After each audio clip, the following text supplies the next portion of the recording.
do Evangelho é como, a gente pode pensar do Evangelho como um belo diamante. As Sagradas Escrituras, elas apontam para o Evangelho de diversas formas. Então a gente vai vendo diversas partes da sã doutrina, diversas partes da Escritura que estão apontando para Cristo de diferentes maneiras. A santidade dele, a piedade, a justiça de Deus.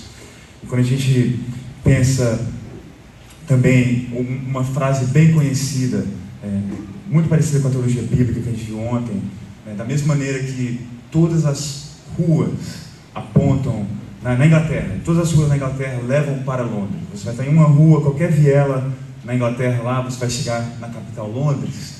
Assim também é com as Escrituras, né? A sã doutrina, as Escrituras, todo o ensino da Bíblia está apontando para a pessoa do Senhor Jesus Cristo. Mais uma vez, não é invenção nossa aqui. A gente viu o texto de Lucas ontem, 24, duas vezes na minha apresentação, na apresentação do Emerson, né? Jesus com os discípulos em Emaú, falando, né, como as Escrituras, os profetas, a lei, Moisés apontam para Cristo. Então, quando a gente está pensando de sã doutrina, nós estamos pensando justamente isso. Pensando em sã doutrina, a gente está pensando de instrução sobre quem Deus é e nos aponta para Cristo, mas também para vivermos vidas que refletem o Evangelho. E não apenas individualmente, mas coletivamente como igreja, como um povo. É como a piba de tubarão ser reconhecida como igreja que está saturada com o Evangelho, que tem o aroma do Evangelho, o aroma de Cristo. Respaldo bíblico aqui sobre a sã doutrina, a importância da sã doutrina. 1 Timóteo, capítulo 1, verso 10, vou ler aqui. Que Deus se opõe, a lei de Deus é contra aqueles que se opõem à sã doutrina. A gente falou mais cedo de falsos mestres. Deus está se opondo contra esses homens, esses falsos mestres, até mulheres, infelizmente também. A gente não, o Emerson não falou muito disso na pregação expositiva, a gente também não vai tratar sobre a questão de presbíteros e líderes, mas a Bíblia ensina claramente, né? Pregadores, ensinadores, mestres, pastores devem ser homens. Não é questão de superioridade, é questão de como Deus ordena a igreja e os seus líderes. Então, infelizmente, hoje nós temos todo tipo de coisa errada. Pessoas que se opõem à sã doutrina. E a 1 Timóteo 1,10 diz: para os que praticam a imoralidade. A lei é contra, a lei de Deus é contra aqueles que praticam a imoralidade, para os que se entregam às práticas homossexuais, para os sequestradores, mentirosos, para os que fazem juramento falso, para tudo que se opõe à sã doutrina. A doutrina é algo importantíssimo na vida da igreja.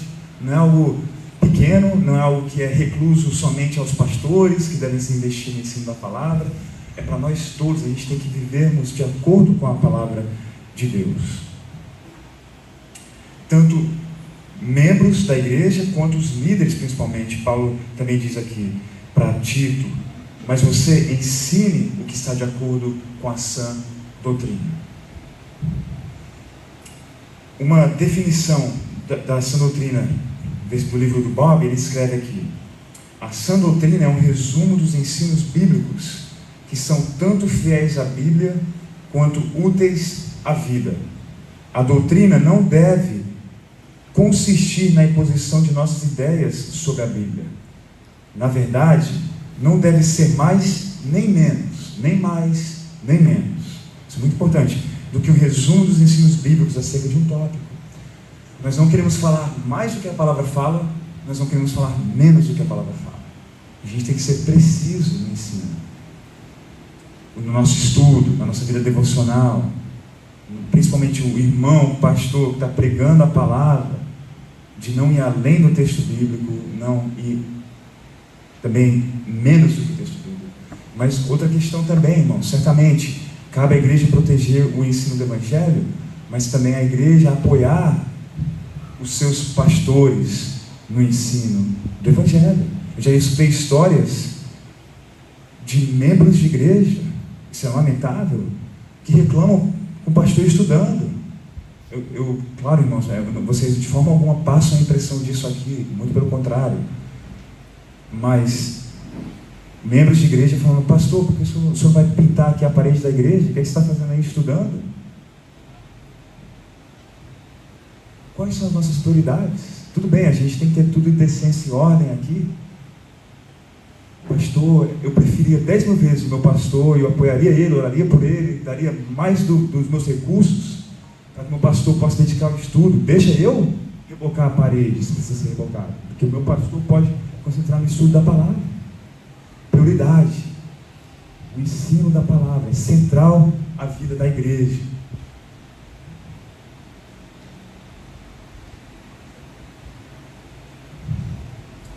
E agora, indo para esses pontos do papelzinho que vocês têm em mãos aqui, como o nosso foco é como a sã doutrina afeta a vida da igreja, esses 6 pontos aqui, que é basicamente um panorama dos pontos principais do livro. A sã doutrina existe para a leitura e o ensino da Bíblia, existe para a santidade, para o amor, unidade, adoração e testemunho. Vou passar uma breve pincelada aqui, um panorama nisso, depois vou partir para o Evangelho, o segundo livro, o segundo tema aqui também.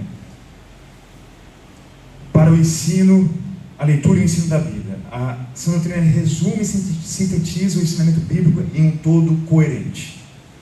Ela nos diz como Deus é, o que Deus ama e o que Deus odeia, o que Deus fez no passado e quais são os seus planos para o futuro.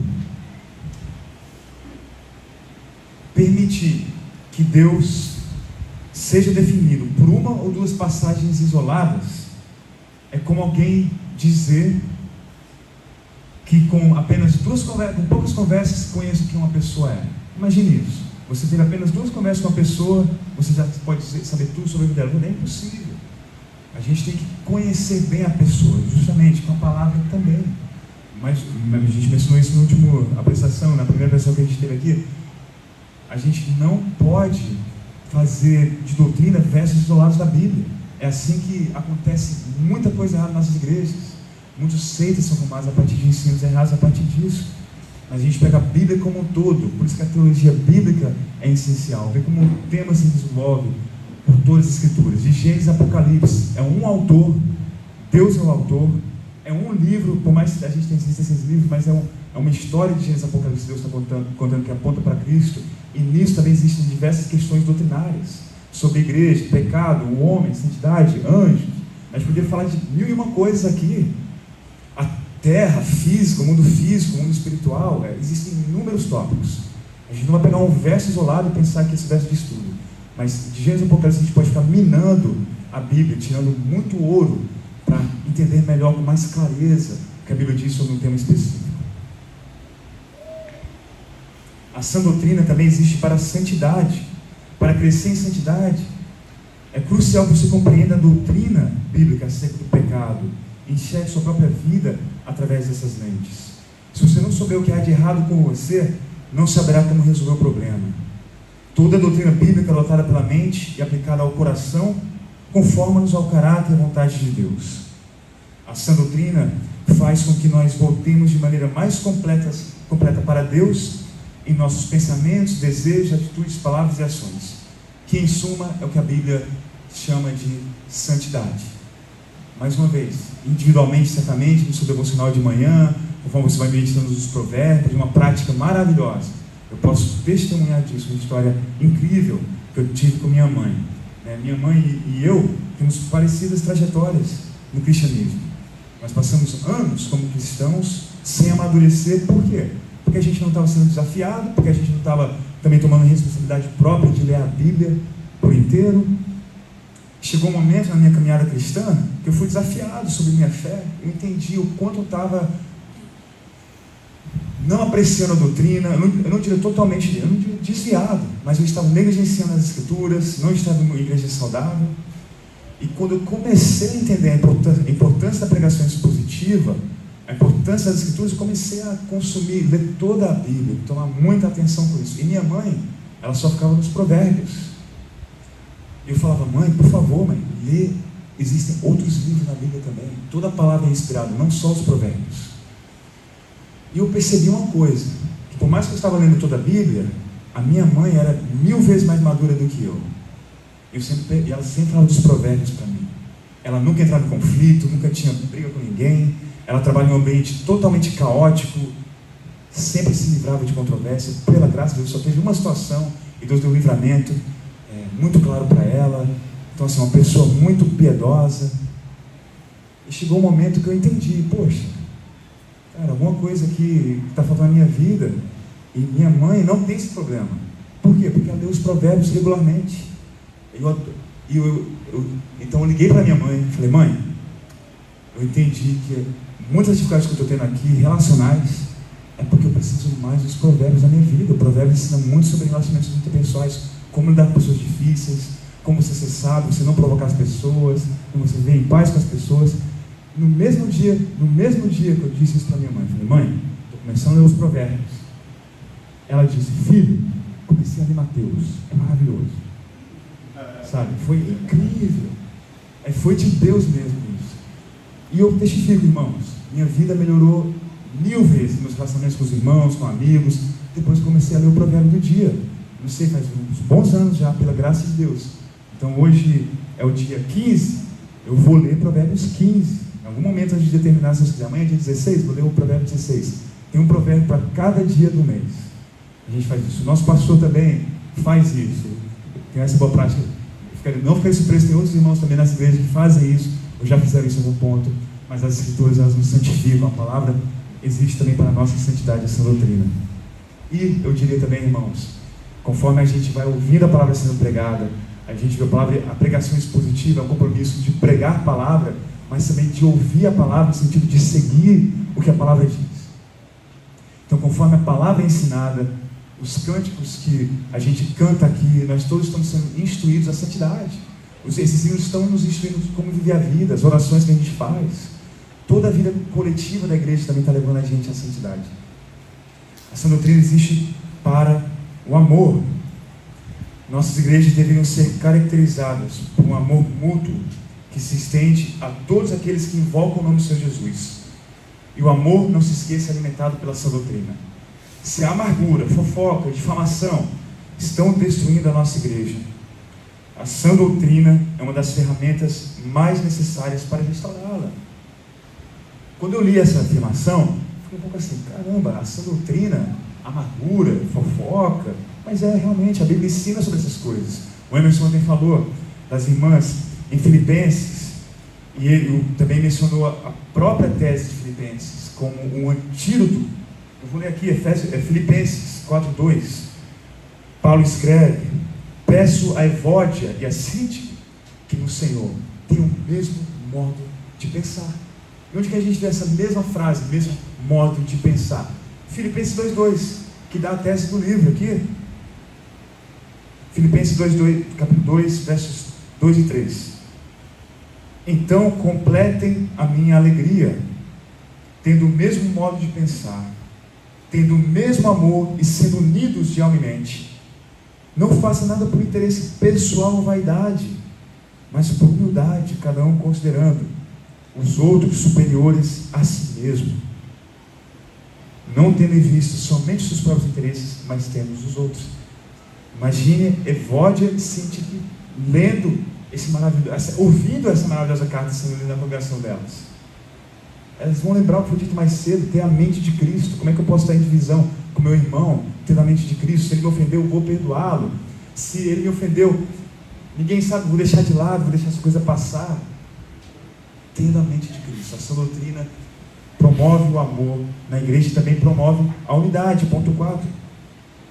Essa doutrina existe para a unidade. A unidade da igreja, movida pela doutrina, desafia explicações humanas. Somente Deus pode entrelaçar em um só corpo judeus e gentios, escravos e livres, democratas e republicanos, no contexto aqui brasileiro a gente pode dizer PL, Partido Liberal, PT, os que preferem ensinar seus filhos em casa, ou os que colocam em escola, e ele faz isso por meio do Evangelho, pelo qual todo aquele que coloca sua confiança em Cristo é considerado justo e acolhido pelo seu povo.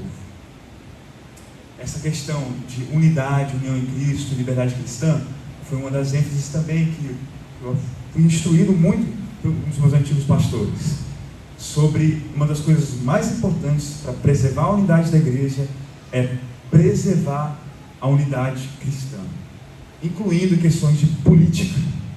Eu reconheço, irmão, eu não estava aqui nessa fase aqui no Brasil, quando o caso estava caindo sobre igrejas, pregação, políticas, seja por partido ou do outro, a coisa estava bem tensa. Eu ouvi histórias de irmãos saindo de igreja porque era uma igreja petista ou porque era uma igreja bolsonarista. Eu falei, que loucura! É Cristo mais Bolsonaro igual a membresia. Cristo mais Petit, mais Lula igual a membresia. Então, se eu não sou Lula, eu não posso ser membro dessa igreja. Se eu sou Bolsonaro, eu não posso ser membro daquela igreja. Irmãos, onde está isso nas Escrituras? Irmãos, eu reconheço que as questões políticas são importantes. A gente vive numa sociedade que é afetada pelas políticas. Eu sei que existem políticas erradas como aborto, diversas políticas erradas sobre homossexualidade que a gente não concorda.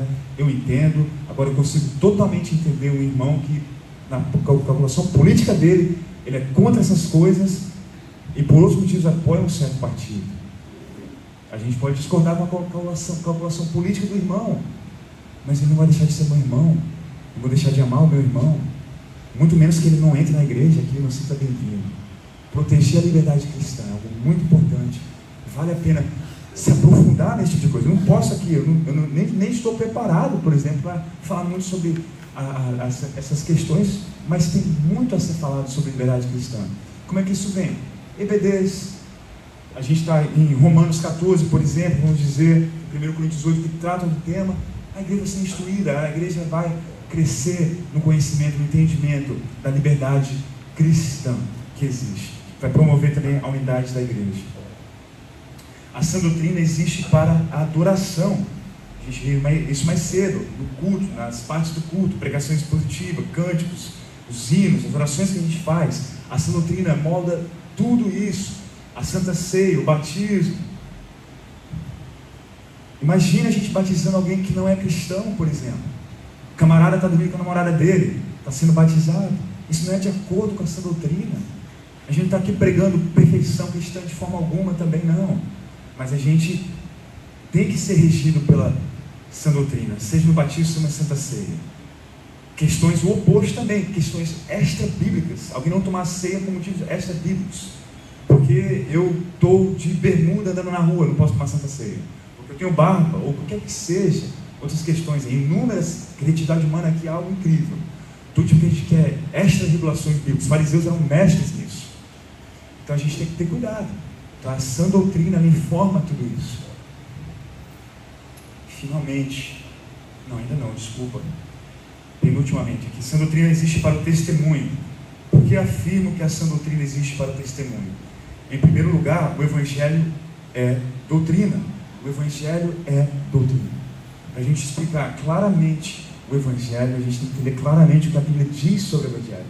Sobre a criação, a queda, redenção, e que nós temos em Cristo Jesus, e também a vida eterna. A sã doutrina informa tudo isso. Então a apresentação do Evangelho tem que ser, a Bíblia informa como a gente pode fielmente apresentar o Evangelho. A gente pode resumir em nossas próprias palavras, a gente pode usar ilustrações da vida que a gente tem para apontar para o Evangelho, mas baseado em tudo isso é o que as Escrituras falam sobre o Evangelho. Nós temos falsos evangelhos que são pregados em igrejas, sobre salvação, falsas doutrinas que são pregadas, o Evangelho da prosperidade, às vezes até a definição do que é o Evangelho é o que a gente às vezes nem conhece, porque a gente tem igrejas centradas não em Cristo, mas em bens materiais, como a gente viu mais cedo, ganhos materiais, o foco das pessoas é nessas coisas temporais e não nas coisas eternas. Certamente a Bíblia também ensina do cuidado que a gente tem que ter com questões materiais. Se a gente vê um irmão necessitado e diz, vai em paz, irmão, que fé é essa? Isso é tudo parte do Evangelho, irmãos. Aqui, essa doutrina não vai deixar a gente ser precisos no que é o Evangelho, o que é viver o Evangelho, como igreja também. E finalmente, agora, a sã doutrina existe para a alegria. O objetivo da sã doutrina é que nós, juntamente com todos os santos, glorifiquemos a Deus e nos regozijemos nele. Em sua última noite com os discípulos, referindo-se a todo o ensino que deu a eles, Jesus disse, esse verso é maravilhoso, irmãos, que Jesus disse aqui, essas coisas vos tenho falado, para que a minha alegria esteja em vocês, e a vossa alegria seja completa. Jesus está nos instruindo, para que a gente tenha, que a alegria dele esteja em nós, e para que a nossa alegria seja completa. A instrução dele, as coisas que ele ensina, tem tudo a ver com a nossa vida. Nós somos cristãos felizes, contentes em Deus e quem Ele é. Agora, tendo falado da importância da sã doutrina, vou falar um pouco aqui do Evangelho, com foco específico, o Evangelho na vida da igreja. A gente já viu, a sã doutrina existe para a vida individual do cristão, existe também para a vida da igreja. Agora vamos falar mais o que a sã doutrina diz especificamente no Evangelho, fazer um zoom no Evangelho aqui. E como eu disse, irmãos, eu não estou com o livro verdinho aqui, queria estar para vocês verem, mas é o meu livro favorito dessa série aqui. Tem outros livros excelentes. Começa com esse trecho.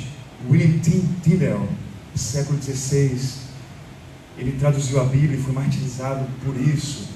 William Tyndale escreveu: Evangelion, o que chamamos de Evangelho, é uma palavra grega que significa notícias boas, alegres, felizes, cheias de júbilo, que alegram o coração do homem e o fazem cantar, dançar e saltar de alegria.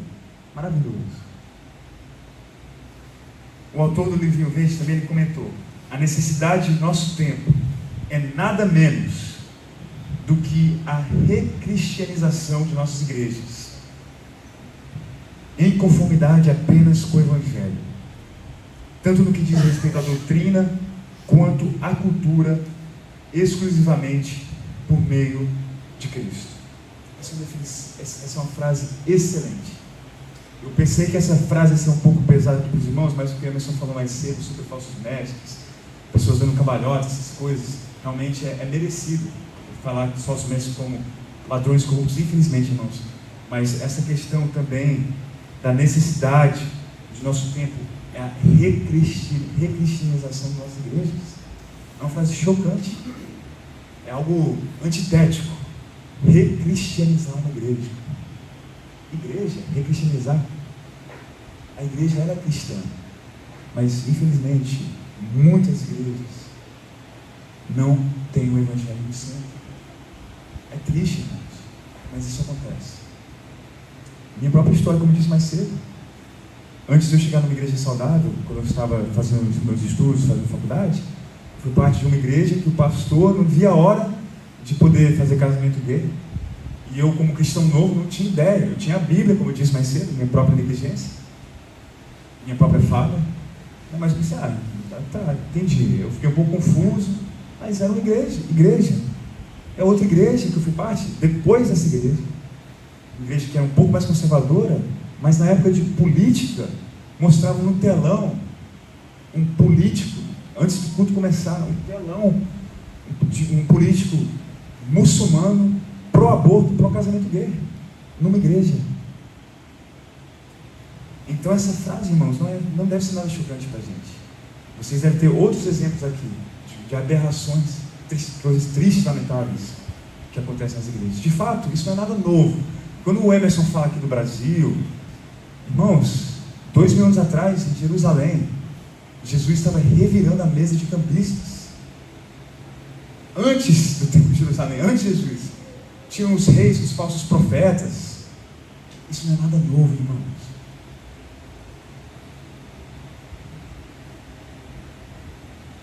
Agora, começando aqui, caminhando aqui por esse folhetinho, primeiro ponto que o irmão levanta, o Evangelho para você.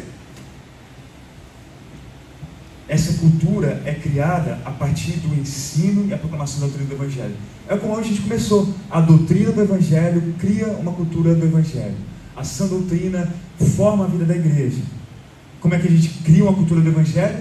Proclamando o Evangelho. Na pregação, principalmente. Mas uma igreja, por exemplo, que tem um dirigente de culto, o irmão está dirigindo o culto, vamos dizer. Irmãos, em 30 segundos, se você está dirigindo o culto aqui, você pode proclamar o Evangelho. Seja bem-vindo à igreja. Irmãos em Cristo, Deus te deu toda essa bonança que a gente vai ter, todo esse banquete, pelo próprio sangue do Filho de Jesus. E se você hoje não está em Cristo, você vai ouvir o Evangelho ser contado diversas vezes. Nossos hinos, pregações, nossas orações. Espero que no final desse momento, desse tempo juntos, vocês possam ser persuadidos a seguir Jesus. Aí começa a falar outras coisas. Passei 20 segundos falando isso. Passei 20 segundos. Basicamente, falei brevemente um pouco do Evangelho. Aquele diamante, eu mostrei uma parte do diamante aqui para vocês. A gente faz isso nas orações que nós fazemos, por exemplo, orações de confissão de pecado, é algo maravilhoso de se fazer. Sei que é um momento um pouco solene, pode ser um pouco sombrio, porque o pecado é sombrio, mas a Bíblia fala do pecado, Cristo foi crucificado por causa do pecado, então a gente precisa se acolher disso. Eu sei que a gente quer sorrir, ser feliz o tempo inteiro, maravilhoso, mas para a gente ser realmente feliz, a gente tem que confessar os nossos pecados. Então, o Evangelho pode ser proclamado de diversas maneiras durante o culto, na vida da igreja. Segundo ponto aqui, o Evangelho para a igreja. Qual o impacto disso na vida da igreja local? A forma de convivermos na nossa igreja decorre daquilo em que cremos conjuntamente. O Evangelho também cria um novo tipo de comunidade, uma cultura do Evangelho denominada igreja. E aqui vai um trecho maravilhoso, irmãos, que não coube aqui no folhetim que vocês têm em mãos, mas o irmão ele escreveu isso: você e eu somos juntamente com todos os cristãos verdadeiros ao longo da história. Então nós estamos juntos com Agostinho, Martinho Lutero, Johann Sebastian Bach, pregadores que vocês amam aqui, famosos, Nicodemos, Anandia Lopes, a gente falou do Marco Weber. A gente é tudo junto com esses irmãos aqui, porque são nossos irmãos em Cristo. Presente, do passado, glória a Deus por isso. Isso é empolgante. Todavia, a unidade da igreja se expressa naquilo que experimentamos, de fato, na unidade de uma igreja local. Em nossas igrejas locais, o que compartilhamos vai além de nossas experiências com cristãos em geral. Aqui, o momento que a gente tem, o Emerson e eu, a Carol, a gente está visitando aqui, legal. A gente está aqui passando bons momentos de comunhão com vocês, é maravilhoso. Para a gente, para vocês. Mas vocês vendo, vocês crescendo, amadurecendo na graça, como igreja. Vendo aquele irmão que tinha aquela dificuldade no casamento dele, depender da graça de Deus, para amar mais a esposa, se arrependendo, vendo casamentos sendo reconciliados, jovens filhos sendo salvos, jovens crescendo na maturidade, crescendo no amor à prestação da doutrina. Vocês experienciam essas coisas. Um irmão que te magoou, você perdoar, amar aquela pessoa que pisa nos seus carros, você está mostrando Cristo para essas pessoas, para os seus irmãos em Cristo. Isso é maravilhoso. É o Evangelho feito visível na vida da igreja local. Terceiro, o Evangelho para todas as coisas. Essa doutrina do Evangelho também serve para o evangelismo. Como? Porque o Evangelho vivido numa igreja local é o aroma de Cristo para o mundo que não conhece esse tipo de coisa, que está na escuridão. A doutrina do Evangelho cria culturas do Evangelho conhecidas como igrejas, onde coisas maravilhosas acontecem a pessoas indignas para a glória exclusiva de Cristo. Contudo, ela não se esgota nas nossas igrejas. Uma igreja que se define pelo Evangelho é um sinal profético que aponta para além de si mesmo. Então, uma igreja que tem a teologia bíblica, tem a pregação expositiva, vai estar apontando não para ela mesma, mas para Cristo. Não para, como a gente mencionou mais cedo, bens materiais, atos incríveis aqui acontecendo na frente, pessoas fazendo coisas excelentes, oratórias. Não, é Cristo. A gente está apontando para Cristo. E às vezes, irmãos, eu confesso, às vezes o meu paladar quer outras coisas. Eu estou falando do João, o meu paladar quer outras coisas. Eu quero piadas, eu quero uma pregação cheia de entretenimento, eu quero ser entretido. Mas a gente precisa apontar sempre para a pessoa de Cristo. Quanto mais a gente conhece Cristo, mais a gente vai amar Cristo, mais a gente vai querer conhecer a Cristo, como a camisa aqui do irmão Jorge diz: conhecê-lo e fazer conhecido. Conhecer Jesus e fazê-lo conhecido. É isso que a gente quer como igreja. A camisa aqui do irmão, amém? Amém. É isso mesmo. E a gente tem que conhecer para gostar, para amar Jesus.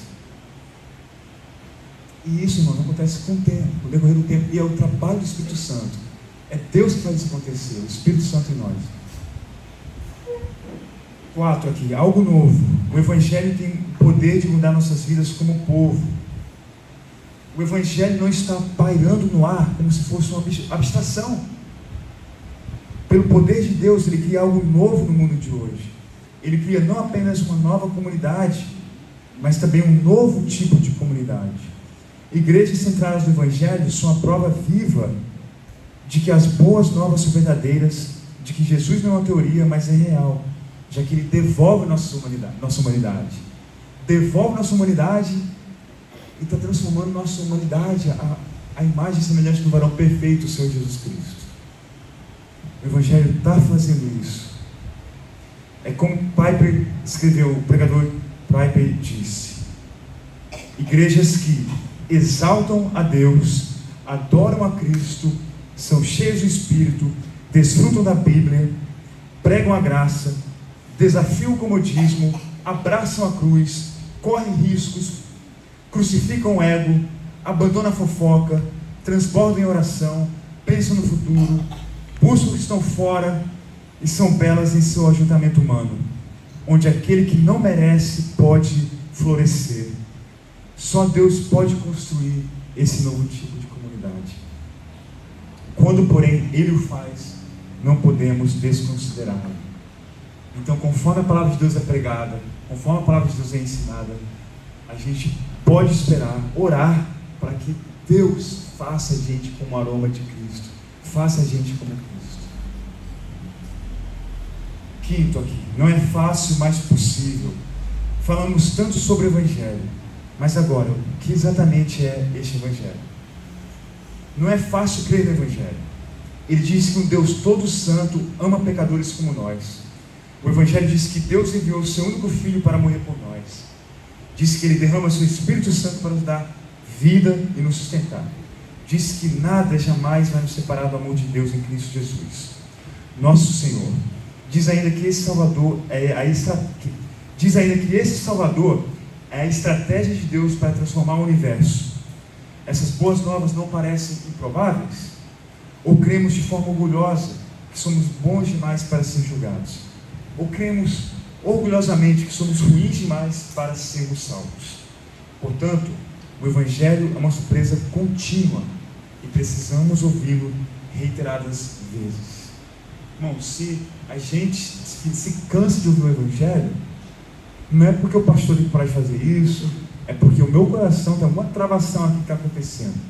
Porque, irmãos, a gente precisa escutar deste Evangelho um tempo inteiro. Escutar que Deus criou o universo perfeito, sem pecado algum, mas que o homem se rebelou contra Deus, e a partir disso a gente vive no mundo caído. Por isso que a gente hoje tem calor que é muito quente, que é intolerável, lugares que é muito frio que ninguém consegue viver. A gente tem todo tipo de pobreza, guerra, todo tipo de maldade que acontece na face da terra, mas é como se o mal estivesse apenas ao nosso redor. Não é como se a gente aqui nessa igreja todo mundo fosse santo, só as pessoas lá fora são pecadores, miseráveis, só eles estão fazendo todo tipo de maldade. Não, mas é a gente. O pecado de Adão está no coração de cada um de nós. A gente é duplamente culpado. O nosso cabeça federal, Adão, falhou. Então ele como nosso representante, nós sob Adão, sob filhos de Adão, a condenação dele é nossa, mas também nós pecamos pela nossa própria volição. Nós mesmos pecamos. Eu sei, você pode pensar, mas calma aí, João. Calma aí, cara, eu não sou igual aquele bandido lá que matou alguém que está na prisão. Eu não sou aquele amigo do meu vizinho lá que fica traindo a esposa dele. Eu não sou assim, cara. Eu não sou tão ruim assim. Mas a Bíblia diz que Jesus diz, se apenas no nosso coração a gente deseja a mulher de alguém, o marido de alguém, se a gente deseja uma mulher que não é nossa esposa, se no meu coração tem uma raiva do meu irmão, já estou cometendo assassinato, já estou cometendo adultério, desejo algo que não é meu, estou cobiçando algo que não é meu, já estou roubando dessa pessoa. Então o pecado está no coração. Outro extremo é a gente pensar que a gente não é digno de Deus, ou que eu não estou preparado. Às vezes eu escuto isso, não estou preparado ainda para buscar Jesus, não estou pronto. Imagina a situação aqui, eu saio da igreja, termina aqui, a gente tem um intervalo, eu saio aqui, eu sou baleado, eu tomo um tiro aqui, aí você quer me levar para o hospital, Ela falou, não, calma aí, não leva para o hospital agora não. Deixa eu ir, calma aí, vamos parar na loja rapidinho aqui, na farmácia, deixa eu comprar uma camisa branca limpinha, antes de eu chegar no médico, deixa eu pegar um curativo aqui, rapidinho, eu estou sangrando aqui, uma loucura. Você diz, João, tu está doido? Tu tem que ir agora para o hospital, nesse momento, tu tem que ir para o médico. É assim, às vezes a gente pensa que a gente quer consertar a nossa vida pelas nossas próprias forças. Calma aí, não, vai logo para o médico, não espera mais. Não espera mais. E se a gente pensa que o nosso pecado, eu não sou digno de Deus, não sou digno. Mas isso é um orgulho, a gente pensar que os nossos pecados são maiores que Deus, como se Deus não conseguisse perdoar um pecado que a gente cometeu, uma maldade que a gente cometeu. Onde existe pecado, a graça de Deus ainda é maior.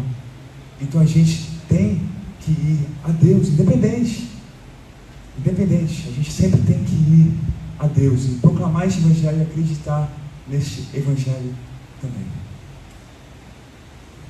Agora, parte 6, o que podemos esperar? Quando descobrimos que nossos ministérios tanto agradam quanto provocam, não devemos ficar surpresos. Quando o Mark começou a revitalizar essa igreja, muitas pessoas foram embora, a igreja diminuiu. Ontem a gente estava falando mais cedo, estava falando com o irmão Jorge aqui, igrejas que cresceram exponencialmente, o pastor fazia todo tipo de loucura, práticas pragmáticas, pessoas sendo batizadas. A igreja cresceu, mas não tinha evangelho, tinha muito entretenimento, tinha muita coisa mundana acontecendo. Agora coloca o evangelho a ser pregado, as pessoas vão embora. Infelizmente, isso pode acontecer. Se você começa a pregar o evangelho, vai incomodar muita gente. Pessoas querem ouvir entretenimento, querem ouvir show. Amém, amém. Claro que eu não fico feliz com isso, mas isso acontece. E se Deus quiser, conforme a palavra vai sendo pregada, aqueles que Deus elegeu para serem salvos, herdeiros da vida eterna, que apreciam a palavra, a santidade, é esse tipo de gente que vai vir para a nossa igreja. Não estou falando aqui, irmãos, que a gente quer ser seletivo, não, no sentido de que, só quero os cristãos maduros aqui para vir para nossas igrejas.